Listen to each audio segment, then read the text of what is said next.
Hello again to everyone who is tuning in and whenever, wherever, and however they're doing so to this podcast recap installment for episode 7 of the sci-fi original series Revival. Spoilers abound, as we always note, so please only check this podcast episode out if it is after you are fully caught up to and have seen episode 7 entitled Too Many Secrets. We're back at it discussing it with myself, Sean Talley, and with Liz MacArthur, as always. How are you, Liz? Hi, good. Listen, I missed you guys. I mean it. Do we expose? Do we pull behind the curtain and say we're here? We're doing 2 episodes back to back, yes. Yeah. It's fine. Sorry. Well, no, I mean, in all honesty, if you want some full transparency, the guys are on their way to San Diego Comic-Con to do a presentation and panel on this very show. So that's very exciting. I think it's you two, along with the top 4 or so Build cast members? Mm-hmm. Yep. Yeah. And Tim Mike as well. Yep. Exactly. Very Tim Mike cool. from the comics. So yeah. It's great. So yes, we did bank a couple, and it is to promote the show. So yes, the we in question joined as always by the creators, the showrunners of this television program. Thank you again for joining us, Luke Boyce and Aaron B. Koontz. Thank you as always. Delighted. Yes. We came off of a crazy episode 6 that had some folks reeling. This one is certainly got some fallout from it. This one, again, written by Noel Carbone, who I think we forgot to mention had another shout out along with Newman the Pug and many other things in the last episode. You guys mentioned Carbone. I assume that was a Carbone shout-out. refrigeration. There you go. Carbone refrigeration. So yes, we will jump right into number 7 here. We open on M still holding Dana in the warehouse, pleading with her to fight. We actually do see Dana come to, but this healing process actually takes M out. And when Dana is finally upright, she tries to get her to wake up. Dana walks her out of the building where we see Ibrahim, who helps her with M. Dana asks where Cooper is, and he says she's in the car, or he's in the car. She also asks, what about Jordan? To which Ibrahim says, she's going to be okay. So, seen some shit. He asks what happened, and Dana tells him that she healed her somehow, and she doesn't know. There's something wrong with her right now, though. Ibrahim says he thinks she might be dying, and Dana says revivers can't die, right? Again, I don't know how many people she's accidentally told, but Ibrahim goes, reviver. Dana again asks him to protect him and to get her out of here. He says he will, and that he actually might know a way to fix her. So later, Dana is in the car with Cooper. He asks if she's sure she's okay, and she asks him the same, and Cooper says he's a little scared, and then he kind of lays it all out here. He tells her, you got shot, Auntie M's really sick, Jordan touched the glowy thing and poofed away, and now everybody's going to find out what Auntie did to those people, and then Grandpa's going to put her in a camp out of the mouths of babes. He's been paying attention.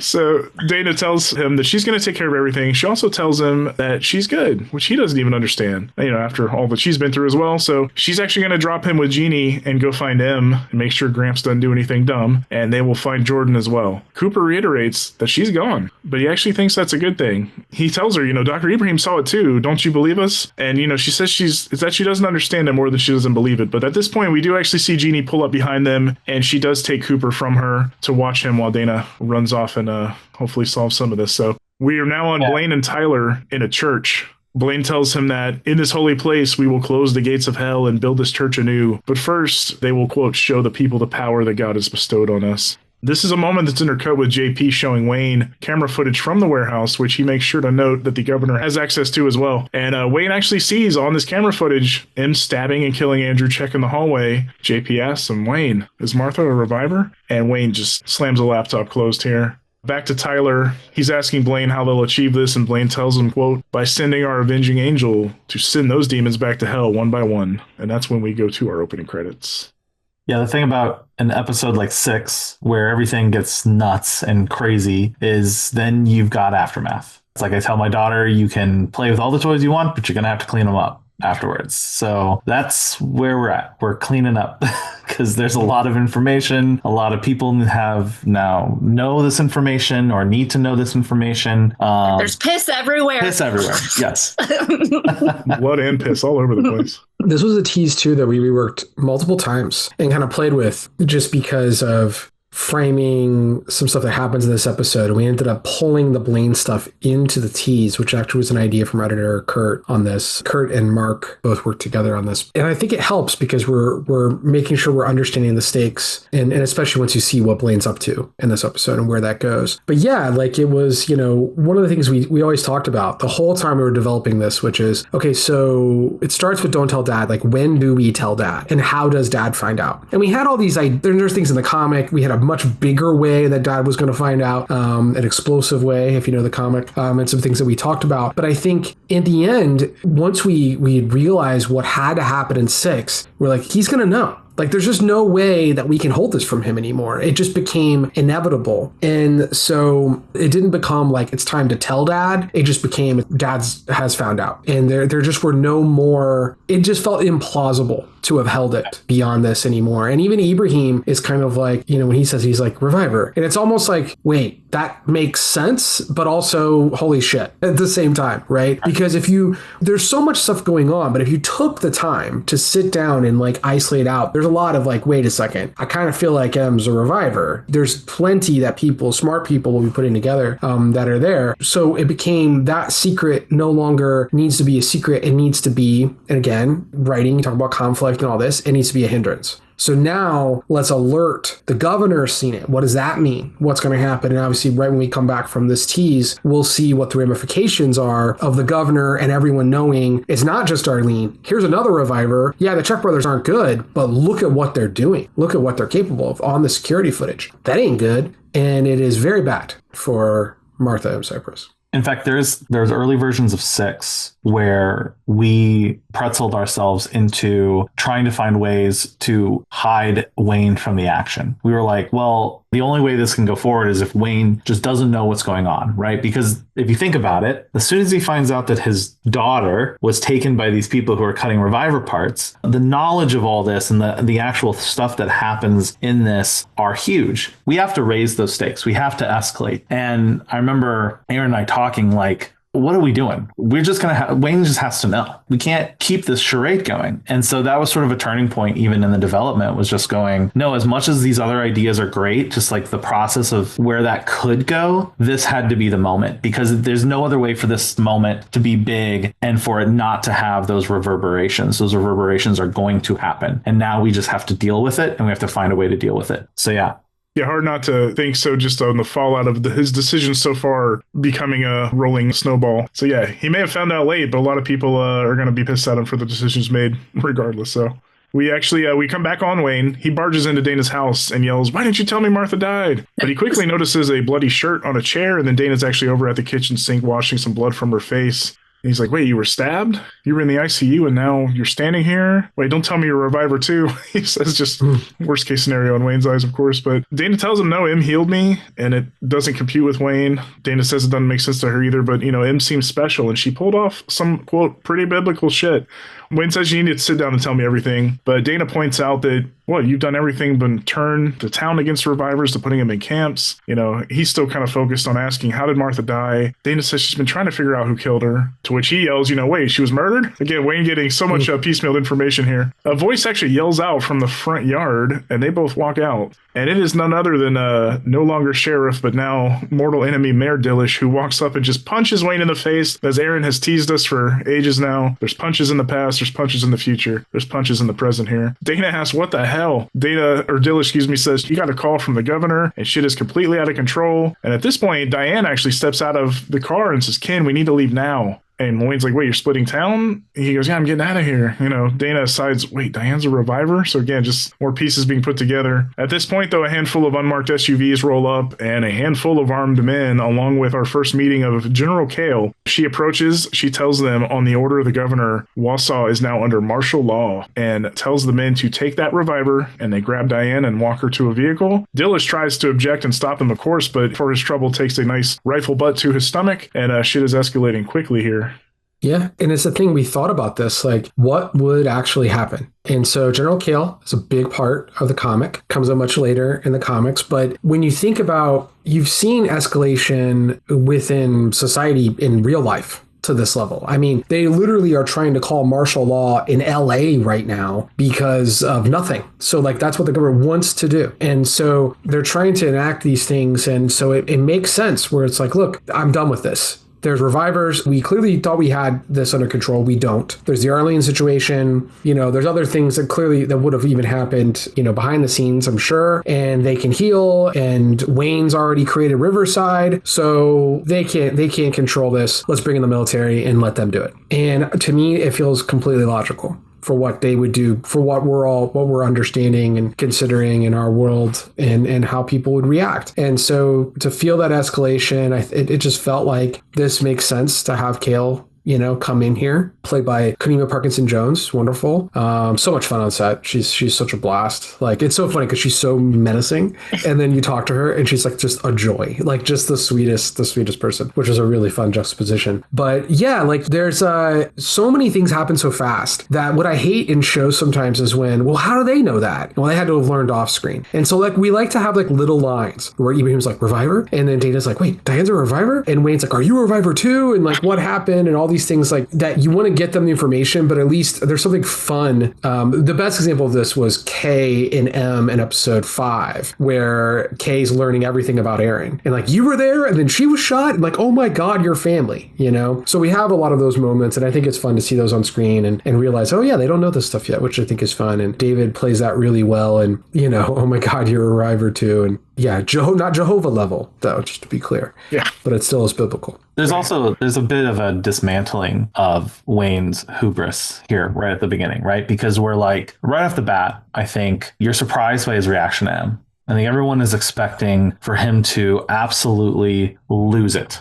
right? But he's softer, right? Like he's in there and he's talking to Dana and he's just like, he's kind of broken by it. He's like, why didn't you tell me this? And so, there's that surprise, but then, really it's like, we're kind of finding out the governor had him on a leash. He thought that he was in charge here. He was acting as though he was in charge, but we know that from the very beginning, he's in over his head. He's constantly complaining about lack of resources. He's constantly complaining about what to do and how to run it. And it barely takes anything. It takes Arlene and it takes a crazed M murdering people in a warehouse, and boom, it's out of his hands now. And that's kind of a lot of this. They're just waiting in the wings. They're just waiting for it to just get out of control enough, which makes sense, right? It's a massive event. All these people have come back to life. Nobody knows why in the small town. They just needed an excuse to raise the level here.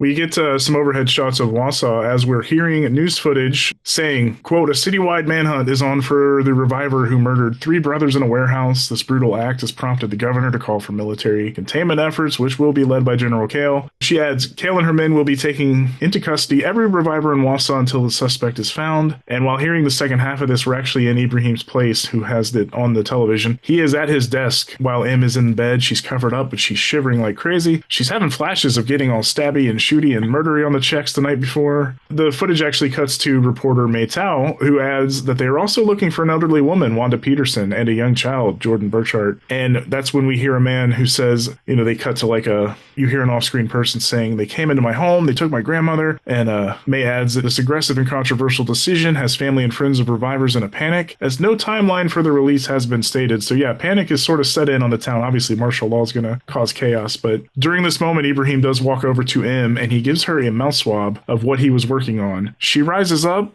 but then just falls right out of bed. So he picks her up, puts her back in, as we do go to break on the news, which switches over to a full Manning's Meats commercial spot. Why? Why not? I think so we talked about this. There was something fun to us about the idea of the normalcy of the town being broken by what's going on, right? So what you're doing is first off, Manning Meats is owned by a reviver, Damon Manning, right? Who we meet from the beginning, and then also in episode, I think it's 4 or 5. And has now his store, which would have been closed down because he's the owner of it and he had died, but now he's back. And they're putting spots out because this is a place where people came for family, and this is a small town, and people came there and they would buy their meats and go on picnics and all these things. And there was just something about knowing that now this man who is, has this commercial that's like about bringing families together, his family is being torn apart in this moment. He's a reviver. He is being taken from his family because all revivers are being taken, and they're being thrown into Riverside, which we met in episode 6, right?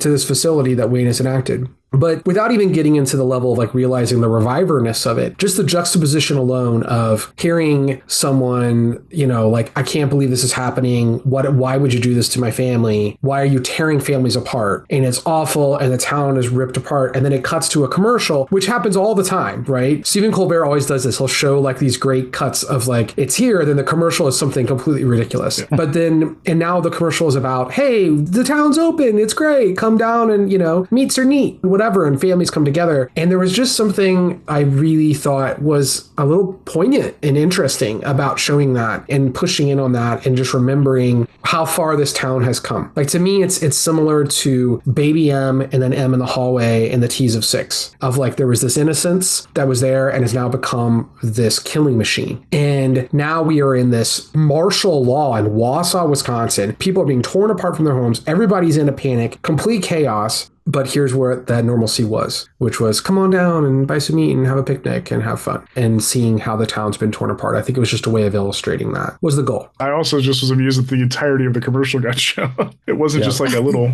10-second bit. It was like a full commercial, which was great. And then, yeah, jingle and all, like catchphrase, the whole thing, like local commercials we grew up with always had. Big credit goes to Luke for how we were crafting that. We spent a lot of time trying to figure out how to do that. And Luke was integral in both that. And then just quick tidbit, the news. So episode 7, so many things had to be recontextual. They're talking about the movie you write, shoot, and make. This is the best example of it. Yeah. Mm-hmm. We had a press conference with Kale that was meant to be shot and got cut. We were like, you can't cut it, but it just never got back on the schedule. It got pushed and all this. It was a complete mess. So then Luke and I were looking at the scene and we had the TV in the foreground and it was meant to be kind of something a little bit different. There was going to be a little bit on the news there, but not quite what it was. And so Luke and I were like, we need to set the stage for this town. And so the military vehicles and coming in and all this stuff, like all these things were things that we added. Even Samir's like, oh, that's a great shot with all that. And because he didn't shoot any of it, what was there and how we were able to kind of put this stuff together. And so it was definitely an odd construction to kind of get there. And it was very hard to kind of work through this and tell the story that we wanted to tell with all, we were repurposing footage. And I mean, it would be wild if we actually went into the detail and told you all everything that we changed to how to make that, but we wanted to set the stage and feel the military's presence beyond just the scene that's in the grass, in front of Dana's house. Luke was integral in just like trying to put this together and the news stuff and how this could work, and then Maytow popping in and feeling the town, and I think it works really well. And the same thing kind of leads into this next scene going into Riverside. Yeah, there was an economy to it. You're getting information visually with Ibrahim and M. You're getting information as well through that telecast. So yeah, bravo, Luke. I'm in it too. And you're in it? Oh, that's right. That's right. I'm the guy complaining about. It's not my voice, but it's my face. Oh, gotcha. Yes. We, speaking of Riverside, we are back at that facility, and Miles is joined by Carla and one of the armed military personnel here overseeing what she's up to. Miles tells Carla, you're not like the others. I've seen you. Rhodey tells him through the vent that he'll be okay. And again, sad moment here, but we actually cut away and hear Miles yell out. As Wayne is now on site as well, he's walking through the halls with General Kale. They stop by a room and look over and see like a really heavy-duty jail cell being constructed. Wayne asks what that's for. Kale asks if he has any information on a murderous survivor. At this point, Dillish walks by, and Kale essentially rats on him right in front of him, like, yeah, Kenny told us that M is a reviver in exchange for his safety, and Wayne kind of flips out on him and is like, you son of a bitch, Dillish says, you didn't care about my family, why should I care about yours? So heavy stuff with them again. We find Dana in her home. She walks the box of files over to the kitchen table and kind of rolls out almost a map of some sort, but basically a big thing she's about to do. Liz's favorite, the Charlie Day red yarn connecting board. But, finally.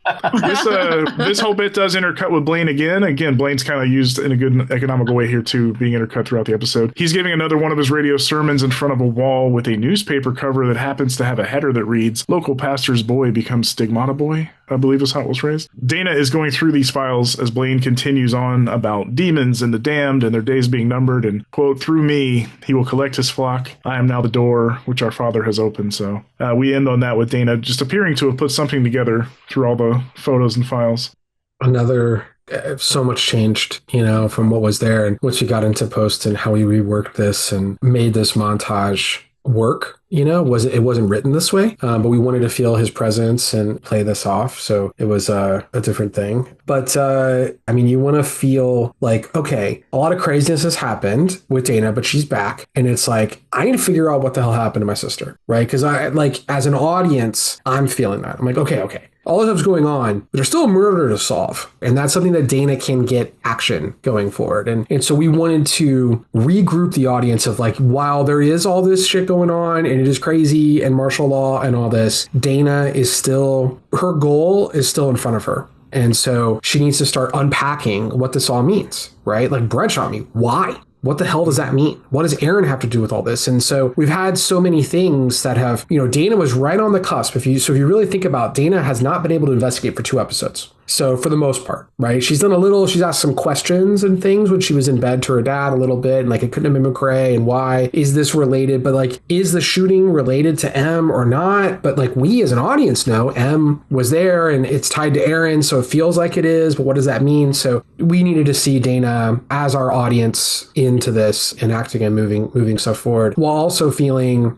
I think we showed Blaine's episode, I think once before, but his sermon and his radio show, but just feeling what this guy's saying about the town. He was saying revivers were bad this whole time, and now the military's been called. I mean, this is just justifying Blaine. It's almost prophetic in what he's saying. And so if you start to think about and dissect Blaine's position and then what is happening in the town, and if you have that purview, this is just going to be confirmation bias, right, of what this is. So it's only going to enforce, what would Fox News say when this just happened? What would they come out and say? And I think Blaine is, I think Steve and I would be very upset if I said he was the Fox News, but there is something to be said, about what it is that he's unearthing there.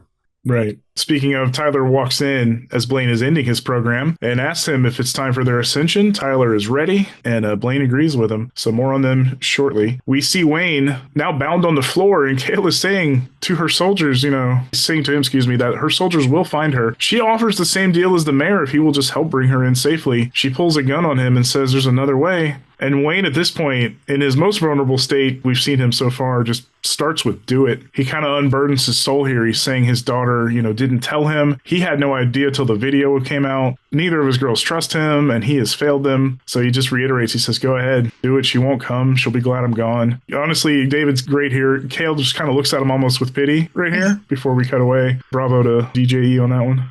Yeah, big time. Big props. This scene breaks me every time. Yeah. You just feel it. You feel it all just coming crashing down on him. As a parent, too, of 2 grown children now, like, you don't want to have the thought that you failed them in any way, much less like years of possibly shutting them out, just everything that happened with Patty, and that all just coming out verbally to him, is like the most vulnerable we've seen him for sure. Well, and if you think about Wayne's thing is all about control. All of his emotions revolve around his ability to control situations and his ability to control people, even his daughters. And, if you think about everything that he has just discovered, and here he is laying on the floor with a gun in his face, I believe him. I believe that he's like, yeah, just shoot me, because everything that I thought is not true. I failed my family. I failed this town. What do I have? Yeah, when we were writing the scene and going through Noelle's draft and kind of playing with this, I remember on the page, it was like, well, is he saying this to just get her off the scent and not to believe that he can do it or that she'll come? Or is he saying this because it's what he really believes? And then once we got into the scene itself, and then you see what David's doing, I'm like, this is what he believes. And that's due to performance. That's due to going there and understanding. And I think it doesn't work if you don't have the scene in 6 where he's going to Dana and he's saying, like, I failed you. And you're feeling that. So like, these are all setups of she's shot and he feels responsible. He probably feels some responsibility with his wife and with M. Now, what happened to M? M was murdered. Like, okay, I have one daughter who was shot and someone tried to murder her. I have another daughter who was murdered, right? My wife's gone. My police department is completely unearthed. Like, I've got Brent who's shooting. My other one, I've got McCrae who's working with the Czech brothers. Like, I have no control of anything. I've now created this holding facility, Riverside, and now I'm watching them build and construct a device for my daughter. Like, oh my God, what have I set in motion? And it all starts, and I remember we said this in episode 2 when he's like, Governor, I have a favor. And that phone call to the governor is the first domino in what's going through all of this stuff that's leading to this. And so I just think, if you just really start to think about the weight of what's on his shoulders and what he's going through, it's really, really hard. And this is why this is my favorite David James Elliott episode for what he has so many layers that he pulls off. But here, and as we get into these scenes upcoming, I just think there's something unbelievably special that he's doing here. And you're seeing a guy, because Wayne is close to becoming a villain. There are moments where he's about to become a villain, but then you have to humanize. And I think it's just an interesting way of like looking at the world when people are making horrible decisions, but they're human. And why are they making them? Are they making them out of fear? Are they making them out of control? Are they making it out of like insecurity? What is happening? Why are people doing and saying the things that they're doing? But in his mind, he thought he was doing the right thing. And I think the worlds and all of these factors can really mess up our moral compass and get us so off base. And I think that is illustrated in Wayne's character. And despite the horrible things he does, you feel sympathy so much for him here. And again, but that doesn't happen if you don't have a great actor. Agreed. Amen. Dana actually texts Ibrahim that they are coming for him. He's kind of the last cog in the wheel that they haven't inspected where it might be based on his connections from everybody. But Ibrahim does hear sirens growing louder as this is happening. He tries to get Em up, but she's still out of it. He brings over a vial of the water sample from Moore Creek and actually asks her to drink it. He says it's his Hail Mary. She's still a mess here, but he checks her pupils and we hear, beating on some neighboring doors down the hall. She says she will offer herself up so that he stays safe and everybody stays safe. He goes, no. We are keeping you safe. This is for Dana as well. We're going to get you to Moore Creek. So back at Dana's house, she is piecing together everything from Black Deer to today. Sees pics of Gunderson and all in kind of the files. Her front door opens and she pulls a gun immediately, but it's just Wayne. He says they let him go, but he has two tails outside and they're hoping he's going to lead them to Martha somehow. And Dana asks, well, why'd you lead him here? And he says, well, I needed a drink. You guys were closer. This house was closer. So he tells her that Dillish told them about Em, but Dana says, that means they don't have Em, and that means Ibrahim is still keeping her safe somehow. So she has faith in him, even if Wayne doesn't, but he says he does hope that he can keep Em safe and hidden. Wayne then asks what's up with the layout that Dana had pinned up on the wall, the quote-unquote murder board, I think as Dana calls it herself at one point. She says it's everything she's gathered so far, and he asks her to walk him through it. And we have some nice exchanges with Dana and Wayne here. They take some jabs at each other. From here on out, they kind of bonding from zero almost in a way, but she thinks Blaine on the bridge might just be a coincidence as an instinct, but he says her instincts got her in trouble last time. She retorts with him hiring one cop to traffic him and one who tried to kill her. She mentions her gut as well, and Wayne kind of jabs back again, saying we should follow evidence instead of your gut. And Dana finally just takes this personally. She's like, all these are digs at my handling of the Black Deer case. And Wayne mentions here, well, you had that guy in your grasp and you let him go. And she snaps back at him that she let him go because she knows what a dedicated, loving father is when she sees one. No thanks to him, shithead.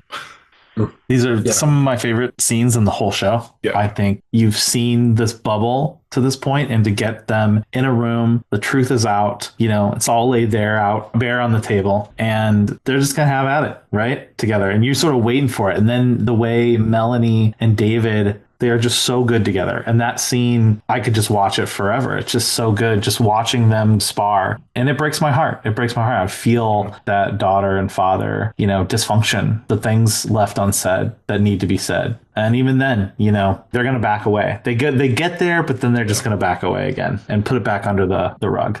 And there's there's good information that's revealed here. We've alluded to the Black Deer case multiple times. We're now kind of finding out, I believe for the first time, that this is Dana let him get away. Right. So now we know that Black Deer got away, whatever that means. This was someone who had murdered his daughter, and Dana's jab back at him. I know a loving father when I see him. No thanks to you.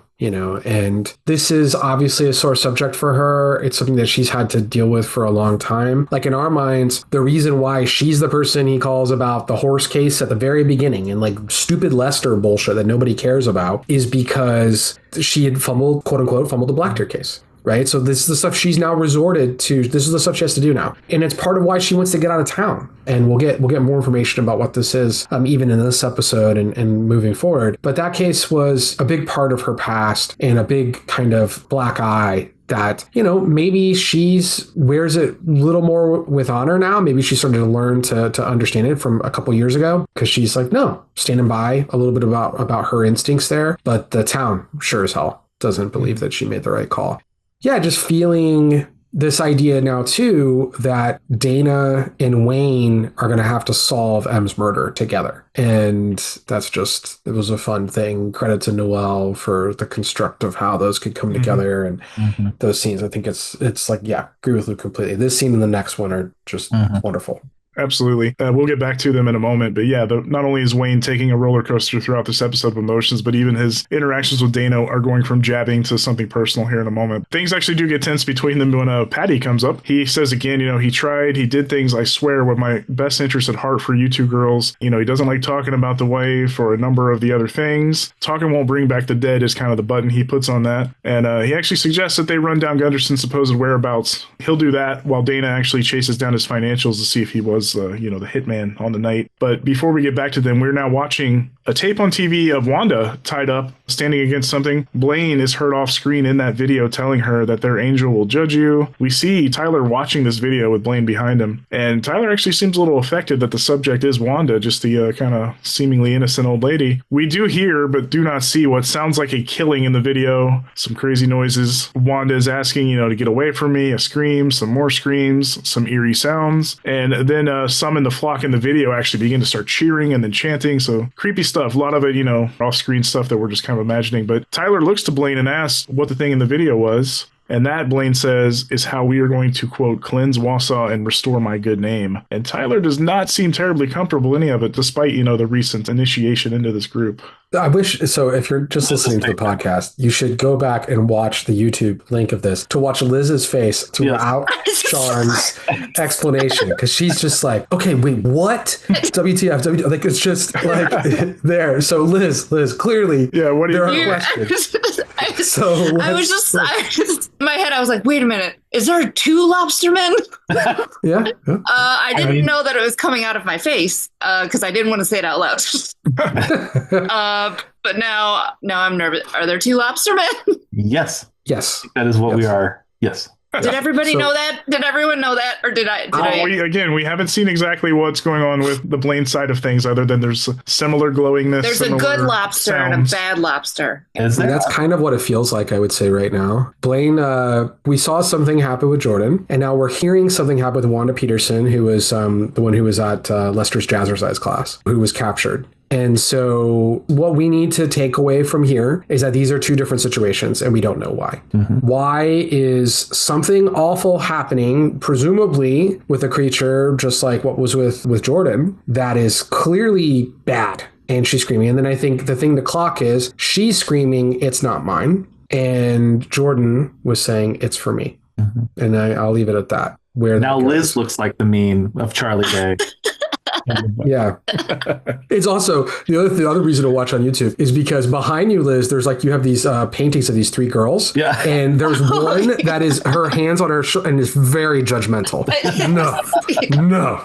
I don't like so every time I'm looking at you, if I'm looking for saying something, I feel like being like, no, Aaron, no, this is shit. I can just, I'll hold this up when I'm judging. It's there you go. Yeah. It is it's even more judging when you see the clothes. Yeah. Oh my god.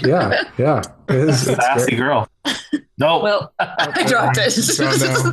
No. Speaking of judgy, Wayne and Dana are still at it. He asks how she was able to steal Brent's notebooks. Dana says she didn't. JP stole it for her. Wayne says Brent's writing is atrocious and he cannot figure out where he was based on his scratch paper. Again, more fun and play with him. She says he should go check the police car's GPS, which he says, yeah, I was gonna. And then he tells her to go check the patent office, and she's like, oh, yeah, I was gonna. So both of them kind of trying to one-up each other and showing they both kind of know their stuff in certain aspects based on age and experience. They're also the same. That's the other thing. They're also the same. They're the same person, yeah. Look, this was in the Bible when Luke and I first started creating the show, was that they are so frustrated and at odds with each other because they're the same person in many, many ways, right? Now, I will say, Dana has developed more empathy than maybe Wayne has at the moment, but I think you're seeing it. You're seeing those sides come out in Wayne. He has his other reasons for what it is he's doing, but they are both bullheaded, stubborn, and never wants to give in to each other, but they're very similar, and there's a great moment in 2 where they're fighting, and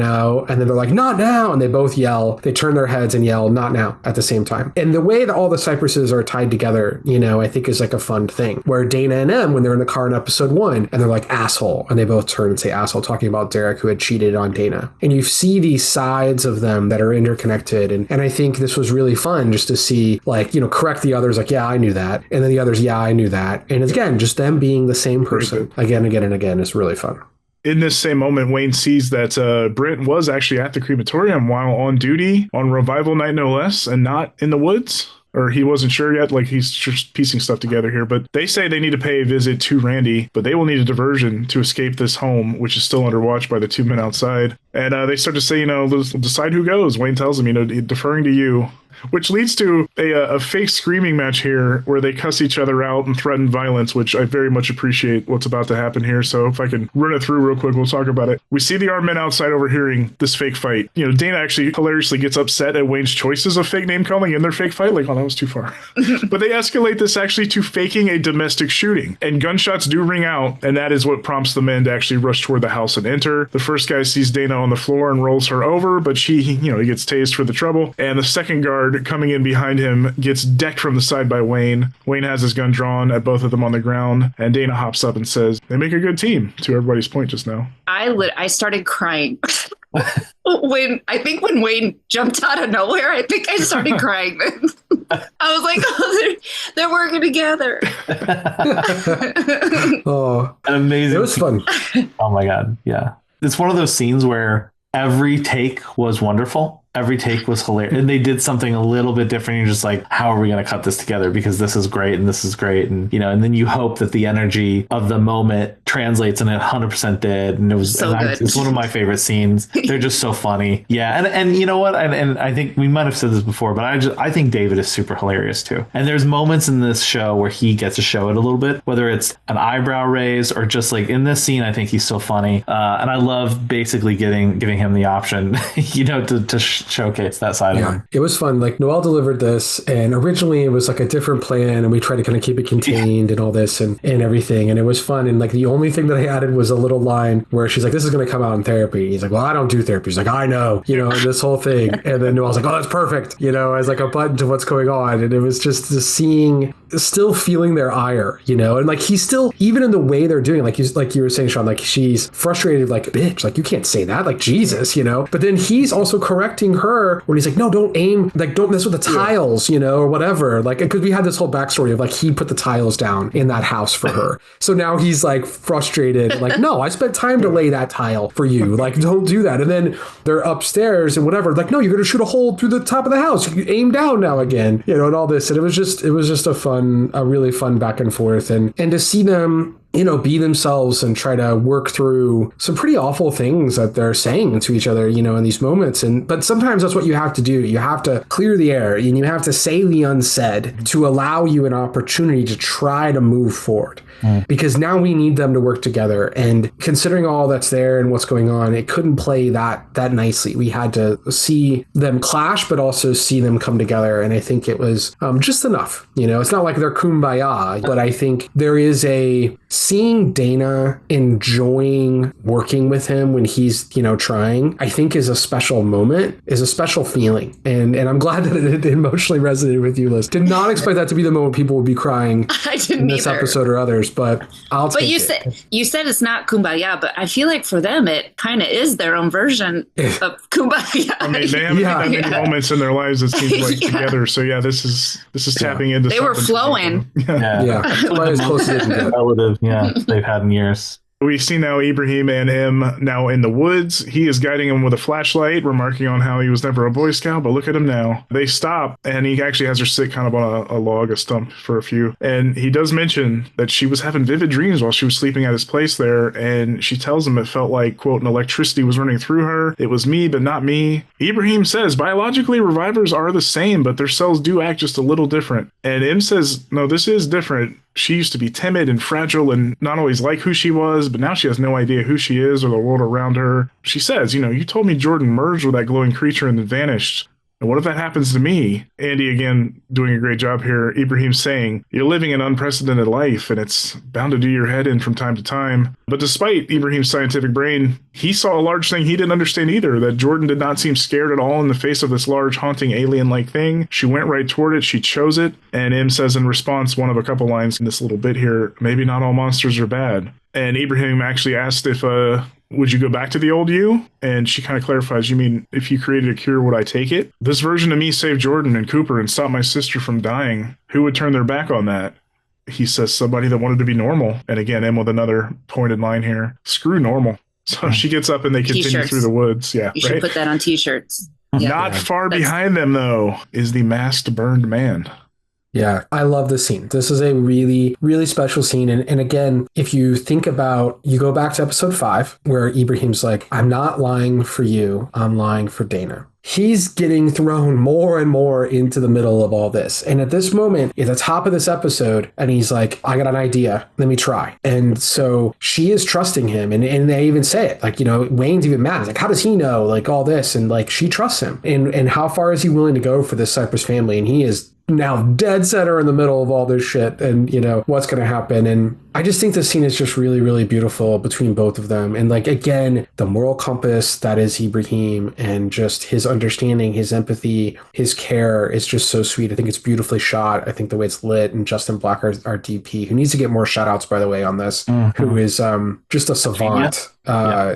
Just a really, really amazing DP that I think is, people talk about the look of the show and how well that is. And so much of that starts with Justin in every way. Marty as well, who supplemented some of Justin's work, some second unit and some additional DP work. But yeah, I think it's just a really beautiful scene. And you also finally there's not a ton of scenes of them together. You have the 5 moment in What's Here, but they kind of teamed up a little bit in 5, in a way, and what they're understanding, and he's going to help her. And then now he's continuing to help her. And I think this is really forming like a special bond. But Noelle wrote the hell out of the scene, was one that did not need much after. I mean, it's just basically what she wrote is what they're doing. And I think it's just really, really special. 100%. Agreed. Now it's Randy's. He's talking to Dana and says, yes, Brent was there that night. He wanted to discuss some guy who was there. He had taken his own life. His family wanted him to be cremated right away. So again, I could see Brent making up some reasons to hurry up and take care of a body here. Randy with, again, hilarious asides about mental health and how he has a therapist and a life coach. Dana tries to keep him on track, though. He adds, it was on revival day, and the poor guy revives like right as we put him in the fire and escaped and ran past him like a flaming Cheeto.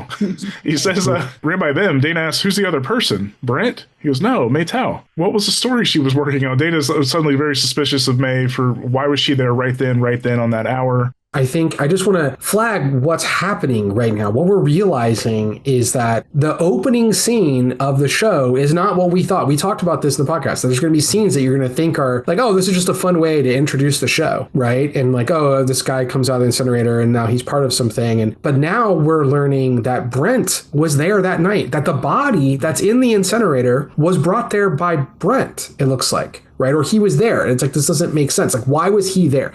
Or he might have, we're trying to understand what that means. So some things are not quite as they seem. You're just starting to kind of peel back some layers as to what happened there. And then also, I do think it's funny because he says May To, and then she's like Tao, because again, call back to the first time he mispronounces her name in the pilot. But it's not adding up. So this is the first time she's realizing that May Tao was there that night, right? Because once she gets there at the end, May Tao's not there. So like something's not adding up in what's going on. And we already know that May Tao is working with the masked man, or at least the masked man is feeding information to May Tao. So I just want to, as we're processing all of these things, we're taking these are all data points, for the audience to start to, assemble and start to see what this means. And that we will start to learn more about what actually happened that night in the crematorium, but it was much more than what we thought in episode 1. Also, big kudos to Randy for having both a therapist and a life coach.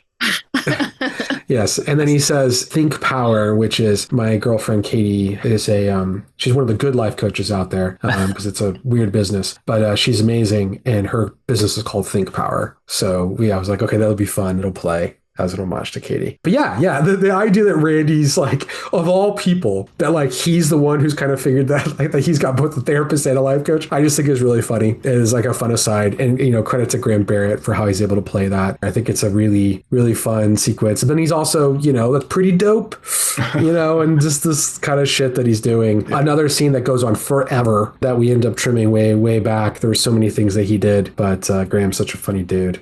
Yes. We're now in the early morning with Ibrahim and Em at the creek. He says that the small amount he gave her kind of only gave her temporary relief and that she needs to actually get in the water. He says it's okay and that he'll be with her alongside her. She does enter and brings some of it up to her face. Something about it seems to be working. She falls backwards into it and actually starts to have first a flash of red, a flash of Aaron. Ibrahim begins to yell for her. We see through the water POV, but it's actually not actually her POV, but the burned man seems to tackle Ibrahim off screen here, and another flash of a figure in a deer horned mask. And Im rises out of the water and says, "This is it. This is where I died," but also quickly realizes that Ibrahim is not there now.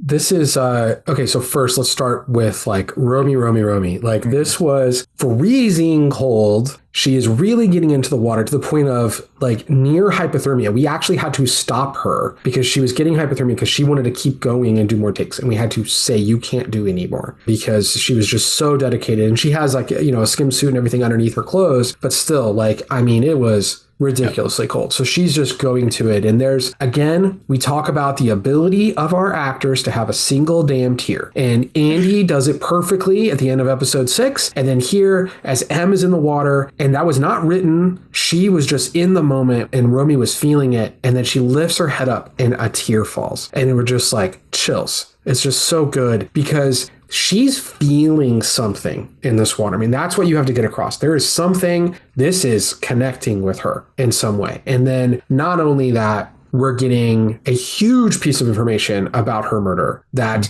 this is where she was murdered. I remember this is where I was murdered. Like, and that's a big deal. You know, knowing the scene, because keep in mind, she woke up all the way down on the waterfall, like where she was. That's downriver from where this was. So it's a pretty crazy, and it's going to be a big clue for us to then unearth from there and what this means. But not only that, but this is the water that Ibrahim is saying is special. So the water that can heal her is also where she died, I think is, what? What are you guys doing, showrunners? So there's something there to unearth. And this mysterious person that we've sort of been alluding to, there's this other person, right? And here's our first glimpse. They're in a mask, but they're there. We're seeing that there was something else there. It wasn't just Aaron. So the pieces are starting to come together, and it's a vital scene. Not only just a mask, but there's also some type of a pentagram-ish looking thing on their chest. Like it's like occulty. I mean, I think, you know, I don't think that's any stretch of the mind to say this is looking creepy and occulty. I mean, even the night we shot it and said perpetrator is in the mask is it was creepy. Watching with the cloak and the thing, it was like, oh, wow, this is like full on horror here, you know? So that's a big thing. So now we know where she was murdered. We've known there's a conspiracy, right? We've kind of figured that out. Like, you know, Aaron is on the phone with someone. Brent is on the phone with someone. So who are these people? Who is this? And now, presumably, maybe this is that person or tied to that person or something that was there, you know, the night of M's murder. So is this the person that actually murdered her? You know, that Aaron, when he says, like, I took you from the bridge, but I didn't kill you, you know, or is there something more to that and what's there? But if it is, there's Professor Dude in like a cardigan and glasses. And then there's like horned, you know, masked, robed with a pentagram dude there too. So like weird shit. I feel like the more I know, the less I know. Well, we'll get there. We're winding down this episode 7. I do feel like a lot of answers and things did come together in the final moments, but we'll get there in a second. We do come back to Dana, who is sitting in a nice house, and a woman walks down the staircase and screams. She is at Maytal's home. So even the cops do B&E all throughout this series. Yeah. May asks what she's doing there. Dana asks, well, why does May have the same murder board as her? Which we do see an angle on the wall of also having, you know, connecting the dots of the case. And she goes, you read my notes. Why didn't you tell me Brent was a shooter? Dana kind of asked her. And she's like, well, I didn't know for sure. But she does remind her that you said to your actual killer to watch out for me. Dana asks if she's also trying to solve M's murder. And May, right then again, realizes she's a reviver. But no, she says she was just looking for justice for Rose and Jesse. We both know he didn't do it. Dana asks then, you know, what that has to do with her and with M's killer and all that. And May says, Brent killed Jesse. Dana kind of quickly doesn't believe that at first, just based on what she does know, saying, no, Jesse escaped. But before she can say more, Dana jumps in with, and what were you really doing at Randy's on revival night? And May says, I was there because I saw Brent drop off a body that very evening, a John Doe. And Dana asks, well, who's the John Doe? To which May replies here, you may want to ask him yourself. Yeah, big scene, a lot of information coming across here. Also fun to flag that Maytal's murder board is much more organized than Dana's murder board. For those that she did hers in the scramble in a couple days. May's probably Maze. But there's also interesting things on that board if you were to pause and try to figure things out. I think that's worth examining for someone if they want to do that. And yeah, like it's okay. So now we know a John Doe, which is the Burt man. Who the hell is the Burt man? That is what was brought in by Brent. Right? Brought in a body. So why is Brent bringing a body? We already know Brent's corrupt. So like, it's all starting to kind of coalesce, and there's a lot of fun information here. And it's also just a really fun scene. I love the Pop-Tarts, and then she has the Pop-Tart. I love that she's got the little, the makeup did the like the zit cream on a couple things and what's there. And yeah, we don't get to go into her background, but it's her grandmother lives in Wausau and has some money. And so that's why there's a really nice house. We didn't get to go into all that. She's not getting that on a journalist salary. But I did want to ask why that house is so big, but I didn't think that was a good question. But thank you for answering. No, it's relevant. I wish we could have given more explanation, but it'll come out later. What was Maytao up to? Like, why was she there? And why is she working with a person who came out? I just think is really fun. Yeah. We are now at Riverside and see that main guard who we've caught a few times in this episode. He's walking in new employees, telling them, you see nothing, you say nothing, you leave your cell phones, etc. And one of these employees that's going to be working at Riverside is none other than young Tyler. Yeah. One more wrinkle we get in the Blaine story in this episode. So Blaine's activating, right? We're starting to see Blaine has a plan, and now we're starting to piece together that this plan is now in action. Yeah, because what does he say? What does he say to Tyler? He says, that is how we're going to cleanse Wausau. Mm-hmm. Okay, well, cleansing Wausau, he's talking revivers are bad. So it appears like Blaine, through this thing that he has, right, in episode 5, Tyler goes, they get branded, right, with their hands. So they've got something that can burn people, revivers even, something bad. So, and now he has infiltrated the place that's going to be holding all the revivers. Gonna kill a thing, go where the thing is. So now in the woods, May is escorting Dana, who she has in like a sleep mask. Dana does not know where they are, but she says, what's the deal with you and Rose? But before she can answer, they approach this small encampment with some clothes hung on a line, some string lights strewn, a couple of lawn chairs, and we see that there's somebody hanging out here. Em runs up and embraces Dana. She says she's okay and that Ibrahim fixed her. He's not there though, still back at Moore Creek. And she says, I couldn't bring him with me. It wasn't up to me. Someone else brought me here. So at this point, we actually see May go up and tap on the door of an RV that's in this space. Dana now approaches the RV as well. And the burned man walks out and says, hi, Dana. Dana sees some flashbacks to the night she saw him kind of run out in the road, you know, when the rain was sort of sizzling him. And it registers to her who that is. Jesse Blackdeer? She asks. So big moment here, but I'll just finish it up and we can talk about it. They're now inside the camper and she's confused. Says she doesn't understand. I let you go. I thought you made it out. He said, yeah, I was on the run for a couple of years, but I've come back to find who killed Rose. And May chimes in here with, you know, whoever killed her made sure that they were waiting for him. And he mentions his Uncle Don, who's in the camper as well. You know, Don actually pipes up and says, I wish I could welcome you all, but I do not want Cypress troubles on tribal lands. And Jesse says to his uncle that their stories are intertwined now. And he tells him that whoever killed him killed her too. And thus we end episode 7 with a major, major reveal. Yeah, I'll clarify. Whoever killed him is Rose. And his Rose, sorry. Because he's... So keep in mind, the Blackdeer case was about a man who murdered his daughter. Yep. And he's saying, whoever killed my Rose killed you too. Mm-hmm. So to find out that all the Blackdeer stuff was the man in the incinerator from the get-go is Jesse Blackdeer, I think was a fun thing to play with. And now realizing that the past of Dana is colliding with her current case and her current journey, which is really fun. And will lead into what we don't mind saying is a flashback episode in episode 8, which is what we call the Blackdeer episode, and called A Rose and a Thorn. And yeah, you know, we were always like trying to figure out where you're thinking, you know, you're trying to look at who these different potential suspects are, right? And one was the burnt man could be a suspect. And then like, you know, we even thought about could Jesse Blackdeer, once you realize it's him, but it was too much. But it'll start to... if you go back and you watch stuff with the burnt man and different things, he's taking files on himself and his daughter. That's what he's doing. Now, why is he working with May? We still don't know. We don't understand that part of this and why he's going to the press or whatever. But, you know, when in episode 4, the teaser there, where he takes off his mask, you see there's a Rose Blackdeer thing there, an article. And so he's it sure feels like, and he's talking about who murdered her, it sure feels like he's trying to figure out who murdered his daughter. And now is saying that that journey is tied to Dana's journey of her murdered Em. Yeah. Lots of pieces fell into place. I was going to ask if Liz was on the sense at all that it was Jesse Blackdeer. No. I don't know anything. I was just going to suggest, this is for my own lore. I have a side lore you guys don't know about. I think maybe he made that murder board and dropped it off at her house.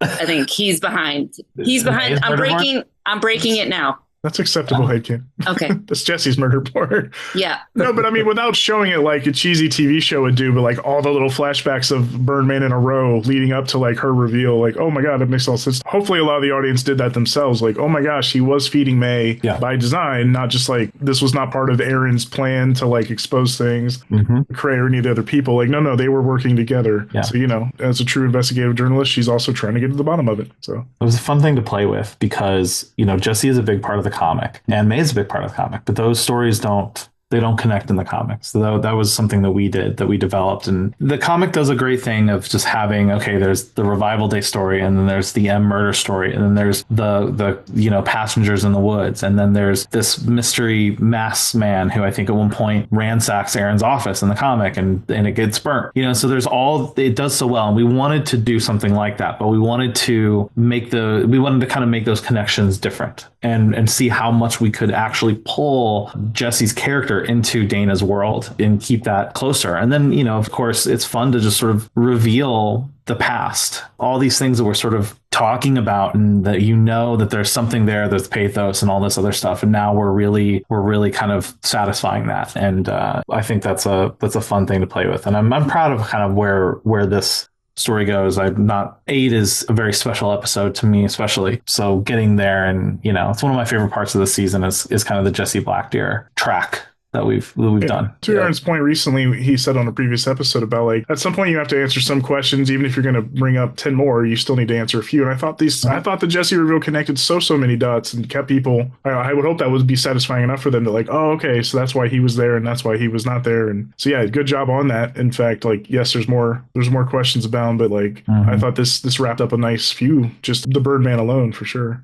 Yeah. Yeah. And we'll go into 8 will help solidify some of that too. You know, as a flashback, it'll lead up to some things and you'll get more information there. But I think you can also start to, okay, so if you start to deduct, right, and you were to rewatch 1 through 7, and okay, he believes that M's murder is tied to Rose's murder. So then this makes sense that he's following M. And then following M would lead him to following Aaron. She's going to Aaron. There's some things there. So he's now, you know what I mean? Like there's some things that start to connect and some things that start to figure out. Because if he thinks something, so if Aaron did something to M and he thinks someone did something to Rose, like, you know, could they be tied? Could Aaron be a part of this? And that's why he's at Aaron's house. At Aaron's, like the office that's ransacked is presumably from him. I think that's a reasonable conclusion for the audience to start to draw if you were to go back and rewatch. I'm not expecting everyone to immediately, you know, connect all those, but it's all there. All of that exists. So if you were to rewatch, and again, why we've always stressed, like there's not these innocuous moments. There's not,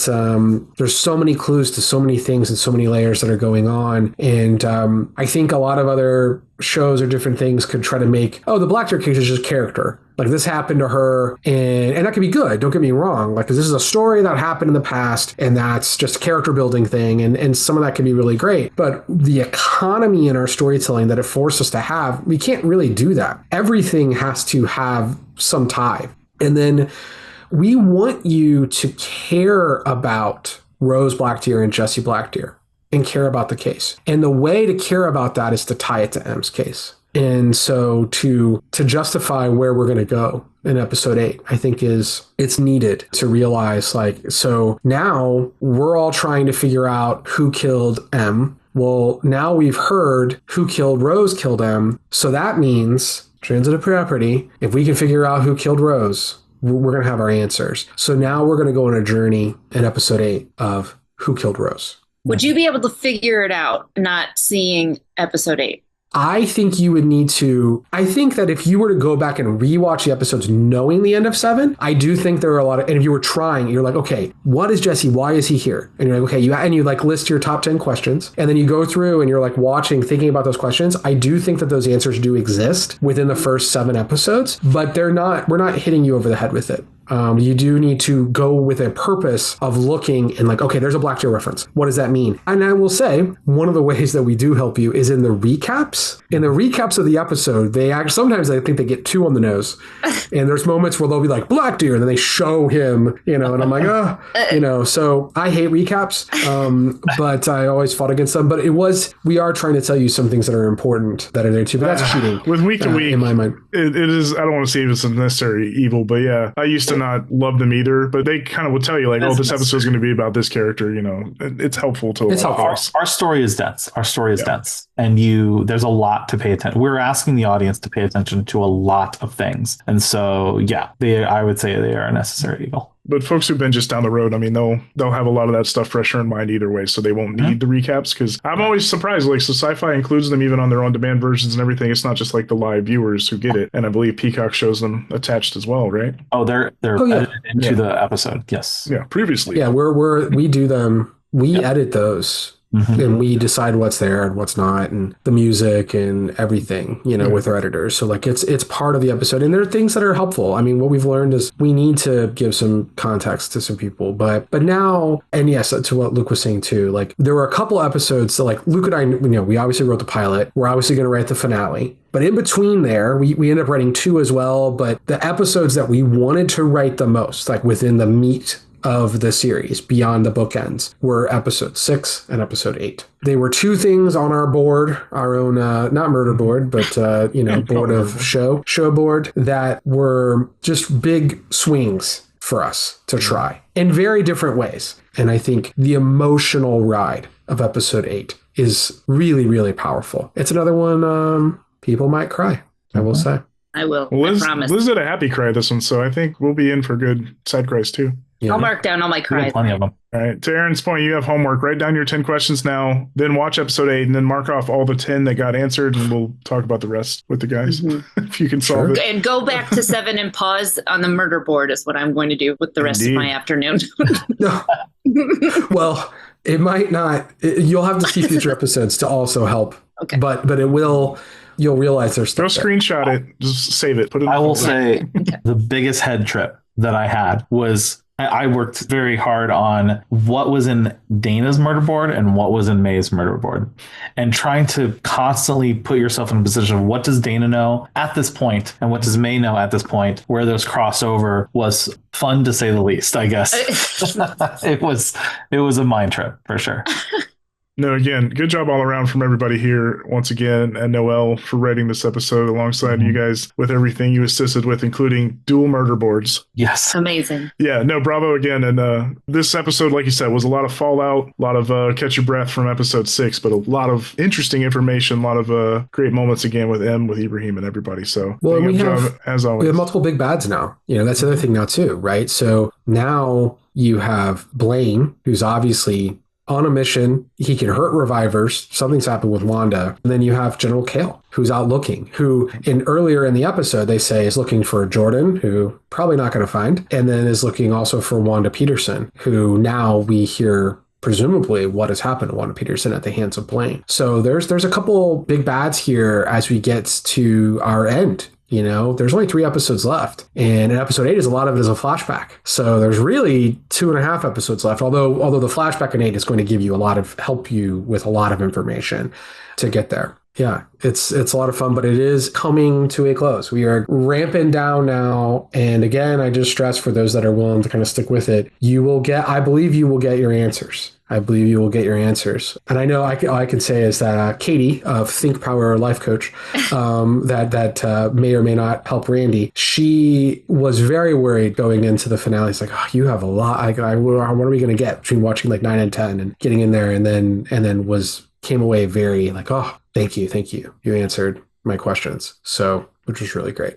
That's one testimonial. We'll see. No, Yeah. we have full faith. You've given the audience no reason to not have faith that you will do the job. So again, we will let you go. Safe travels to and from San Diego Comic-Con. We're excited that you're getting to present some stuff with the main actors on the show, and we will be back for folks hearing this for 108, the Black Deer episode, as they're telling us a very large flashback one. So be prepared for that, and we will talk about everything in and around it with these guys next week. So thank you both, gents. Thank you both. Tell Lou Ferrigno I said hi. I'm sure he'll be there. He said every one of those content. I know. Okay. Yeah, he's going to be there. I promise. Okay. Good to know. Good to know. Take a photo up with him and we'll call it Luke Ferrigno. you and him just pose together. Absolutely. All right. Yeah. No, thank you guys. We'll talk soon. Thanks, guys. Thanks.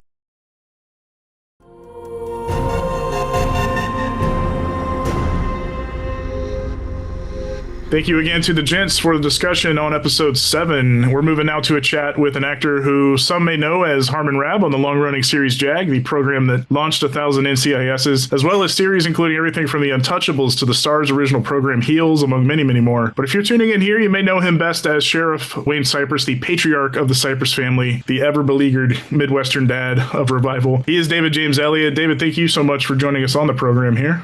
Yay. Thanks for having me. A pleasure to talk with you. Yes, nice to see you in person-ish. We wanted to go back to the early days when we kick off here, and I wanted to ask if acting was always the path for you, or did you have dreams of something else before acting found you? No, I fell into acting. I had a go at being a rock star, and I was just at a juncture. I didn't know what I wanted to do. And somebody suggested, one of my teachers said, we read King Lear in class in History of Theater, which was like a bird course. I was just trying to finish high school. And she said, you should be an actor. My brother knew some actors at university where he was attending and asked them for some advice. And they said, you should audition for Ryerson Theater School, which was, they said, the best in Canada at the time, because I'm Canadian. And so that's what I did. I auditioned for theater school, and out of like 1,200 people, they picked 30, and I somehow got in. I had never seen a play. I read a book called How to Audition by Michael Shurtleff. That's how I found out how to even audition, and that's what happened. That's how I got into it. That's crazy. What kind of rock star were you going to be? That's what I was going to ask. I was in a band. I'm in a few different bands, and we were making a go of that and playing around Toronto. And but it was trying to keep 4 people focused on the same dream was very difficult. And the band would break up all the time, and I just got frustrated with that. I knew I could count on me, and I couldn't count on those 3 other guys. So I abandoned that dream and went back to school. I had quit high school to make a go of the band. I went back to high school, and then after I graduated, I went to Ryerson for university and studied theater for 4 years. So acting was easier than becoming a rock star. I knew I could rely on me. I couldn't rely on those other 3 clowns. I took the safe route. I was an actor. Yeah. That's what everybody says about acting. Yeah, you want to count on something. Yeah, go into acting. Yeah. Yeah. Right. Nothing else really interested me. So I always felt a creative bent, and I was lousy at math, and nothing else really appealed to me. So here I am. Been working steady since then, so congrats on that. But so we've seen the character of Wayne really go through it these last couple episodes. He was a man who thought he was in control of his police force, his family, his town, his Reviver Roundup program, but it's kind of all come crashing down in just a matter of a few days for him. And with episode 7, we're really feeling the House of Cards kind of fall down on you. But we were very complimentary to you earlier, Luke, Aaron, and everyone, just on how well you sold that scene in Riverside. You've got the gun to you, and you kind of lay it all out there, and how Wayne himself teeters on villainy a time or two throughout this season, but you credit to you, bringing a human aspect to him. So no matter how wrongheaded his decision making might be, you actually feel that he is justified in those decisions. So again, credit to you for just bringing like a warmth to Wayne and a humanity to Wayne. There's always there's a process, and you got to be open, emotionally. I'm fairly always been an emotional person. So,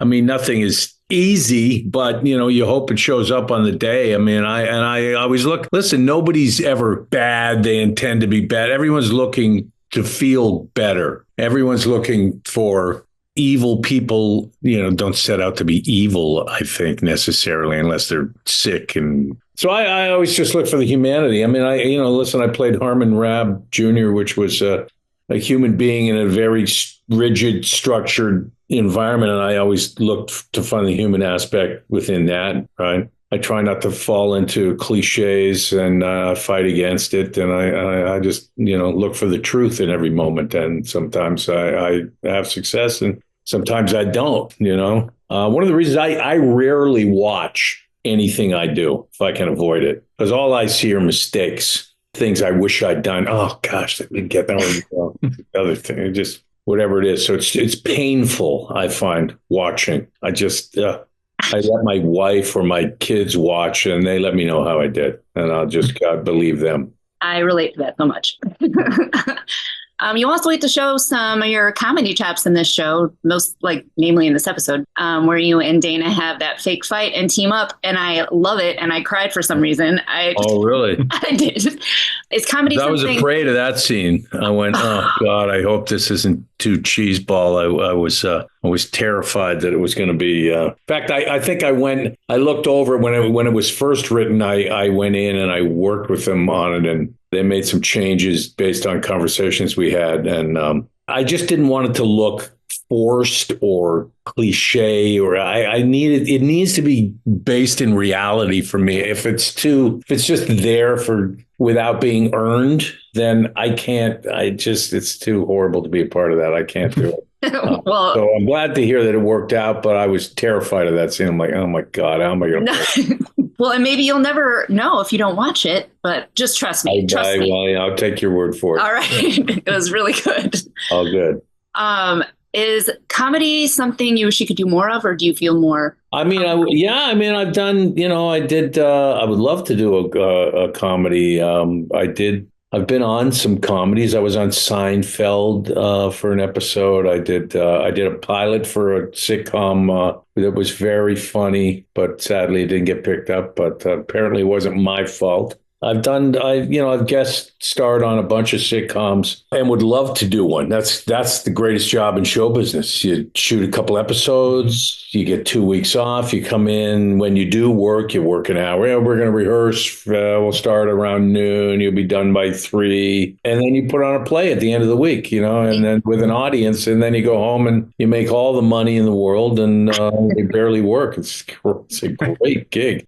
Hour-long television is brutal. You just work all the time. It takes forever. You sit around. I mean, it's exhausting. You're from the school of a 10-year-long program that was back when 22-episode season runs were a thing too. So yeah, and we would do often more, 25, 26 episodes a season. So yeah, it was.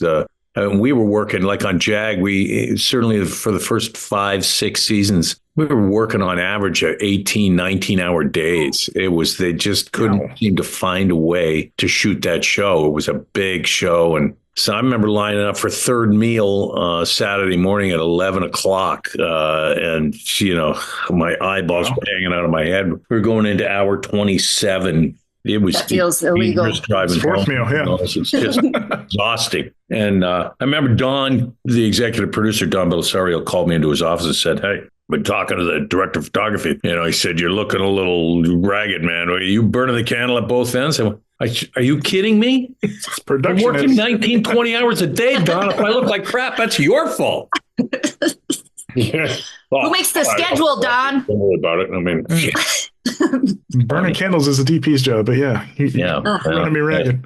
So it's funny you mentioned some of the hurry up and wait, the stand around that is part of just being an actor. Yeah. The guys talked in an earlier episode that kind of certain music was picked for each character, and even you had like a folky track for the Wayne character when you see him in his house in an early episode. Do you have a certain genre or even like a musical act you'll play in between those times on set, or are you like a zone out with audio books or podcast kind of guy? No, I can't take my head out of the game that deeply. I see people reading books. I can't do that. I usually, when we were shooting this, because we shot 5 episodes at a time, in my time off, I had the 5 episodes we were working on in a book, and I would go and just read through to make sure that I was present and emotionally where I was supposed to be for whatever we were sitting, because that's basically 5 hours of story that we're plucking little bits here and there out of. So it was very It took a lot of effort, a lot of concentration to maintain a through line through that. So that's generally how I spend my time. I try not to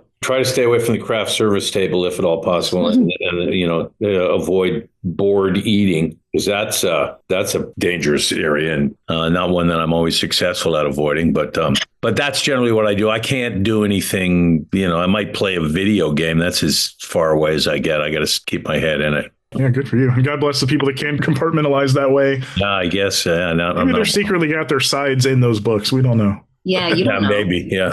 You don't know what they're doing to get a leg up in the game, Right. Yeah. You said earlier that when you play a character, you try to find the human moments. With Wayne, is there any, besides that, are there any speech or mannerisms or anyone in particular, like a patriarchal figure, any like a mentor in your life? Was this like, were you trying to like base this on anyone?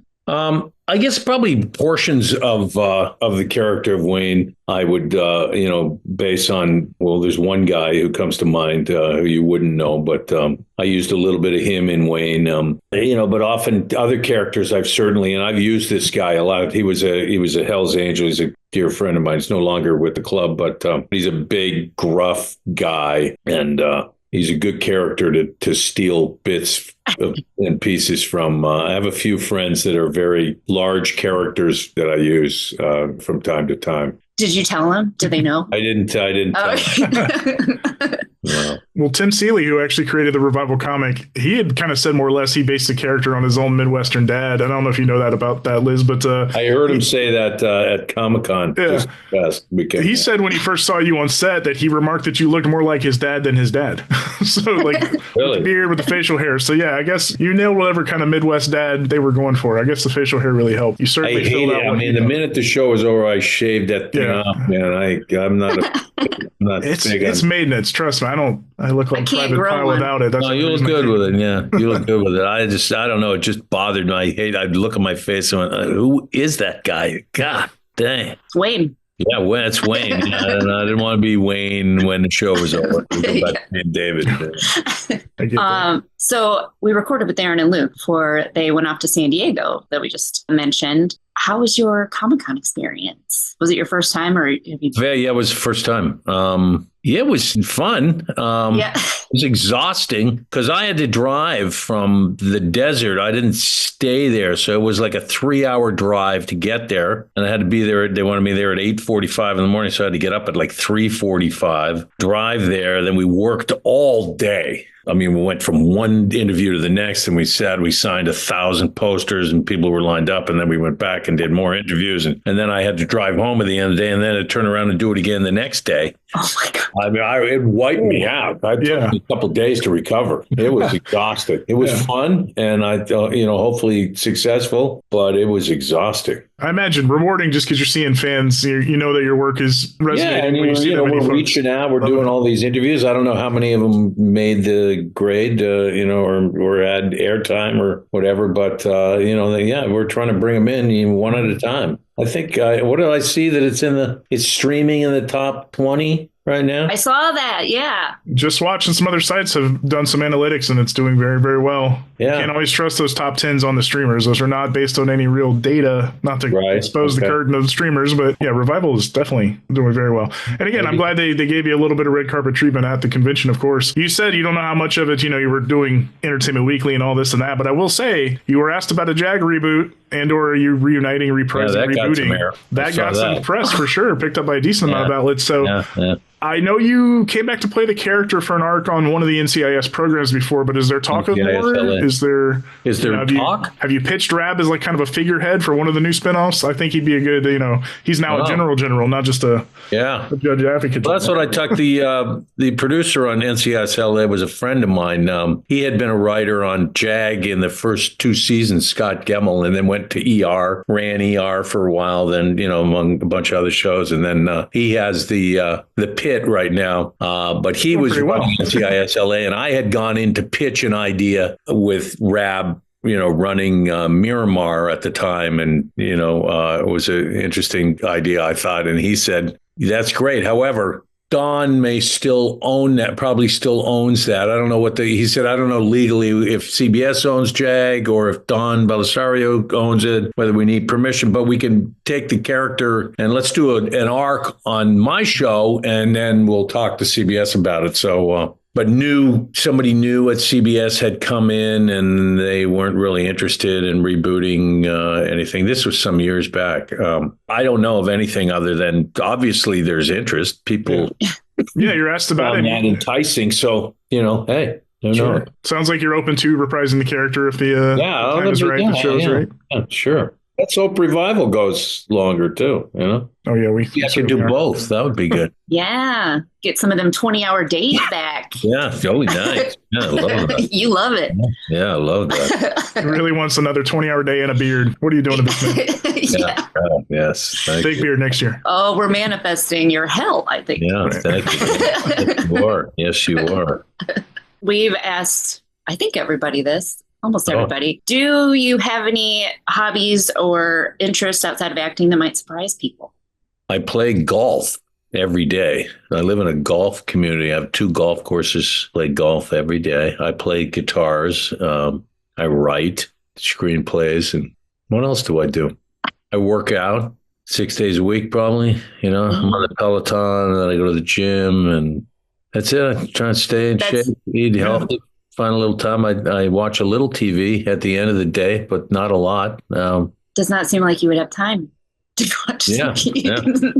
I find a time at the end of the day. I do it. Do you own a golf cart? I have 2 birds and 2 dogs. 2 birds and 2 dogs. 2 birds. How long do those birds live? 25, 30 years. We found one on the golf course. The bird was, I showed up and the starter at the club had this cockatiel on his shoulder. And I said, dude, you brought your bird to work? And he said, no, it flew down and landed and went to sleep on my shoulder. I guess he escaped from somebody's cage and was hungry and tired and saw people and went, people, food, let me go there. And I said, well, what are you going to do with him? And he's like, I don't know. I can't take him home. I got cats and all these other guys. I was asking some of the other guys who worked there. Nobody wanted him. So I knew he would die. So I'd had a canary before and I like birds. So I said, no, I'll take him. So I took him and then we felt he needed a friend. So we got another one. So now we have 2. There you go. Liz, your answer is the outside of the realm of normalcy hobby is bird dad. Yeah. And when I had a canary before, I found him too in the parking lot at CVS flying around. He escaped out of somebody's cage and he couldn't fly more than a couple feet off the ground. And so I chased him around the parking lot and I got him and I brought him home and he lived, maybe 10 years and we had him. It was great. So I rescue birds from the wild. He's a bird rescuer. And we had another thing we had for a long time. I found an alligator lizard in a bucket of lime in my backyard when I lived in LA. I thought it was dead. I went to throw it away and he moved a little. I went, oh my God, he's still alive. It's this little, we had him for 15 years. Little alligator lizard. He was blind when I got him. I guess he was blinded by the lime. And so I used to have to cripple crickets to feed him because he couldn't really see them. He could sense they were there. And but his eyes cleared up over time. One eye eventually opened. And then a year later, his other eye opened. And they're vicious, but he never bit me. Oh. The whole time I had him, I could take him out. He just was not aggressive towards me or my wife and our kids. And what was his name? Alfred, the alligator lizard. Yeah. You're like a secret Steve Irwin. Yeah, that's it. Yeah, I was going to say that, or lizard on a shoulder, bird on a shoulder. He's half pirate. I don't know. Just missing an eye patch here. I do like fishing too. That's the other thing I do because I have houses in the Bahamas. My father is from the Bahamas. He's passed now, but so I grew up going to the Bahamas my whole life. And so over time we bought houses. So we go there a lot and I spear fish, deep sea fish. I do a lot of fishing. You forgot about all these things when I asked what your secret hobby was. I started with golf and a guitar. I got a lot of secret hobbies. Yeah. And I learned to fix things when I'm down there from YouTube. So I'm pretty handy now. Yeah, YouTube will do. I learned how to do my brakes. Oh, you did? Oh, good. It took 4 or 5 hours, but I saved $500. Exactly. Why would I? That's in the Bahamas. You really can't find anybody to do stuff. And if you do find someone to do it, you got to stand next to them the whole time they're doing it to make sure they do it right. So I might as well just do it myself. So that's what I do. I go on YouTube. I see how to fix the garbage disposal or whatever, and then I do it myself. Been there. Yeah, definitely glad we asked you that. That's a lot of interesting hobbies. You did mention guitar. I painted the houses many times. Nice. The old rock star in you never gave up the guitar. If we're sitting around and you have the guitar with you, what's kind of your go-to that you'll serenade folks with, or what's the one you can play really well? I play. Oh my gosh, I play. I don't know. I have a repertoire. I have about 25, 30 songs that I can play pretty well. Do a lot of Beatles stuff.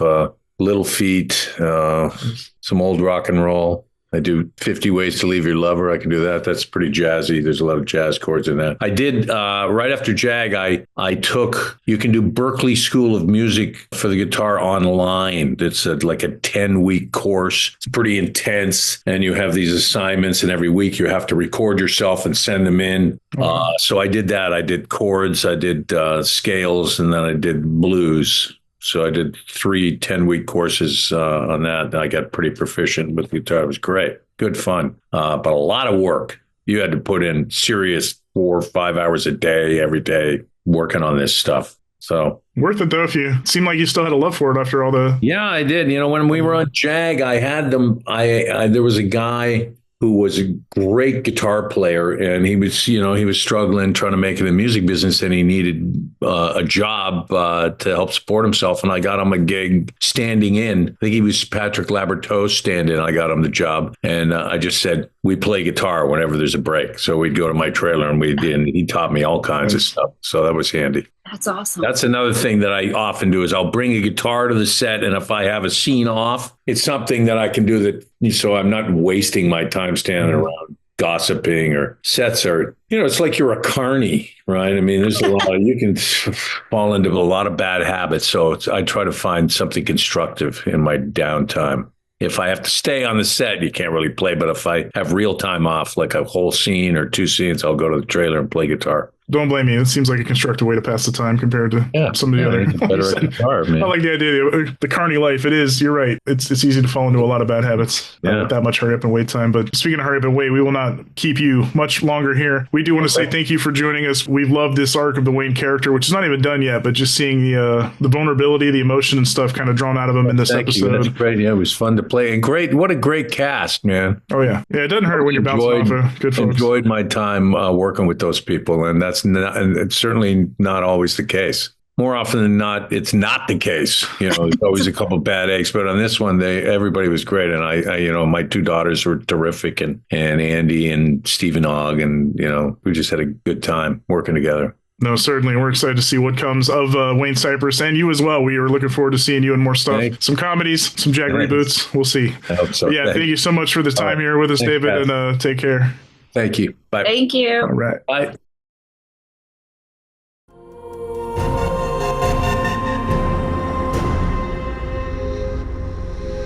All right, we appreciate David James Elliott for taking the time with us there. Episode 7, a little more of a resetting of the table for Dana, for M, for Wayne, and for the town of Wausau, with some real stakes in play here now with the military rolling through a town, which is not scary at all or realistic. But no, we got a lot of answers, and some of the Jesse Blackdeer stuff connected some dots for us. So that's very cool. Let's we'll read a couple comments we picked up as we got out of the viewing. We got Casey, aka the vegan Erper, on Twitter said, Wayne and Dana needed this table talk and case bonding. They're like in so many ways. This whole scene with the arguing and throwing the lamp is hilarious. We make a good team. I know. Love it. What an episode. Good shit. Agree. Good shit.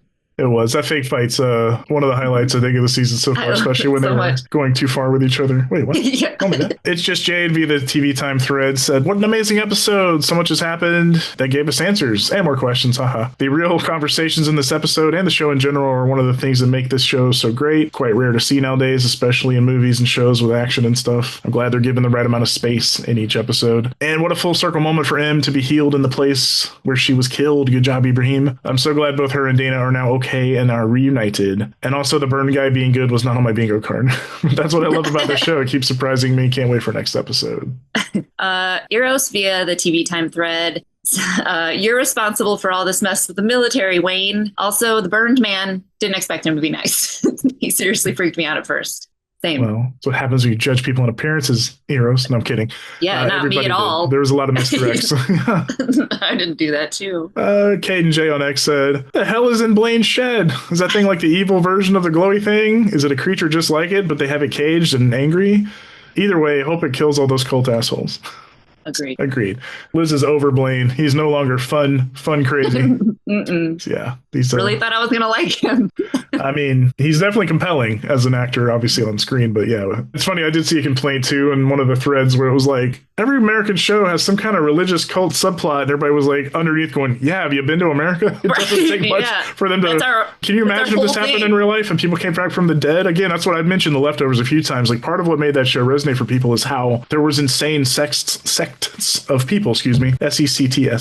Oh, darn. That would just like became a cult and became like, nihilists about it or became super religious about it. And like, that's exactly what would happen. Things happen here that are not as severe as people coming back from the dead, and we form crazy cults and drink the Flavor Aid. Just read a book. You just want a daddy. Half of America right now refuses to believe anything negative about the daddy in charge. That's happening. Oh, sorry. That's American daddy. Soapbox, throwing it to the side. No more of that. But yes, if you have some theories or any additional predictions or even some comments or general questions for the showrunners, you can always also email us at revival@paperstreetpictures.com. I've kind of wedged a few of those into the recaps thus far, but that's probably your best bet to kind of participate. But we will also still pull some comments off of the social medias. But I want to thank David James Elliott, of course. I want to thank Aaron B. Koontz and Luke Boyce, your Revival creators, showrunners, and EPs, for the insights on episode 107 and for answering, like I said, a lot of the questions, connecting a lot of dots for folks, as well as making new dots for Liz's murder board. I know. They have so much patience with me. I know. But yes, thank you as well, Liz, for helping me steer the ship as always. Number 7 in the books, as is this compendium recap. Thank you for tuning in, everyone. We'll find you on the next one to discuss episode 8, which is called A Rose and a Thorn. For Aaron, Luke, and Liz, I am Sean Talley, someone who is also would say he knows a dedicated, loving father when he sees one. No thanks to you, shithead. Saying we'll see you back here soon. Bye. Shithead.